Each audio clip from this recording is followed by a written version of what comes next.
Nakakalimutan nyo yung ano nyo, boundaries nyo, Kakalimutan nyo yung boundaries nyo. Una sa lahat, hindi nyo kami binabayaran dito para magtau-tauhan at gawin yung robot at gawin yung katatawanan sa harapan. Pangalawa, hindi ako nag-board exam para lang hindi irespeto ng mga katulad nyo. Wala pa namang nararating sa buhay.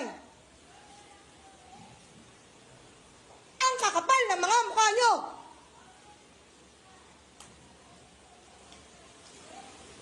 Di nyo nga kaya buhayin yung mga sarili nyo? Di kayo marunong rumispeto?